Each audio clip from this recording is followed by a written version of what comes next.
Hello SPS Astrology lovers, this is Shankar Pratap Singh and you are watching SPS Astrology। दोस्तों आज का सवाल भेजा है राजेश कंगरालकर जी ने और ये लिखते हैं, नमस्कार सर, क्या दो ग्रहों की युति हो एक ही घर में और उसमें से कोई एक ग्रह की दशा चल रही हो तब दूसरा ग्रह भी एक्टिवेट होता है क्या?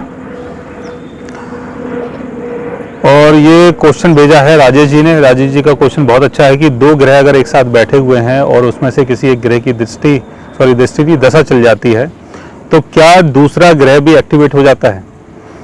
देखिए, दूसरा ग्रह जो है वो ऑलरेडी पहले से ही एक्टिवेट रहता है।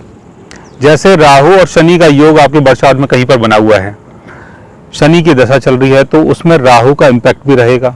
राहु की दशा चल रही है और शनि उसके साथ बैठा हुआ है तो उसमें शनि का इम्पैक्ट भी रहेगा, यानी जो चीज़ जल्दी होने वाली है वो चीज़ डिले हो जाएगी।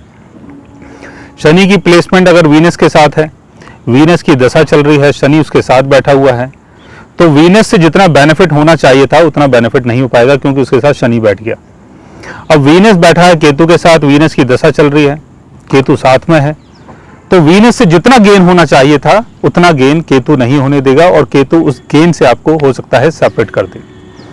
लेकिन जुपिटर की प्लेसमेंट अगर मून के साथ होती है, मून की दशा चल रही है, तो जब मून की दशा चलेगी तो जुपिटर का इम्पैक्ट भी उसके ऊपर पड़ेगा, यानी आपको मून की दशा में ज़्यादा बेनिफिट हो सकता है। लेकिन उसके लिए और भी प्लेनेटरी पोजीशन को देखना समझना बहुत ज़रूरी है। यानी कि मून की दशा चल रही है आपको बेनिफिट होगा, ऐसा नहीं है। मतलब मून की प्लेसमेंट अगर अच्छी जगह है, मून जिस राशि में बैठा हुआ है उसका लॉर्ड अगर उसको सपोर्ट कर देता है, उसकी प्लेसमेंट भी अच्छी है, मून की दशा चल रही है, गुरु साथ में बैठा हुआ है, तो आपको ज़्यादा गेन हो सकता है। लेकिन मून की प्लेसमेंट अगर बिगड़ जाती है, मून जिस राशि में बैठा हुआ है उसका लॉर्ड अगर कंबस्ट हो जाता है, रेट्रोगेशन में होता है, डैबिलिटेशन में होता है, 6th house, 8th house, 12th house में होता है, या मून ही 6th house, 8th house, 12th house में होता है, तो कई बार दशा तो चलती है लेकिन बेनिफिट नहीं होता।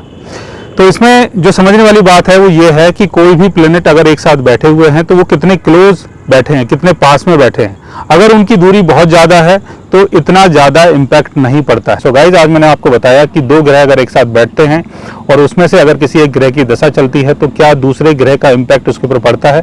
अगर आप भी जानना चाहते हैं प्लेनेटरी पोजीशन के बारे में, अपने बर्थ चार्ट के बारे में, तो उसके लिए आप हमारे चैनल को सब्सक्राइब कर सकते हैं। और अगर आप हमसे बात करना चाहें, कंसल्ट करना चाहें, पर्सनली हमसे मिलना चाहें तो आप हमारी वेबसाइट के थ्रू, हमारे ऐप के थ्रू हमसे मिल भी सकते हैं, बात भी कर सकते हैं और गाइज आप हमसे कंसल्ट भी कर सकते हैं। So guys, take care, love you all and good bye.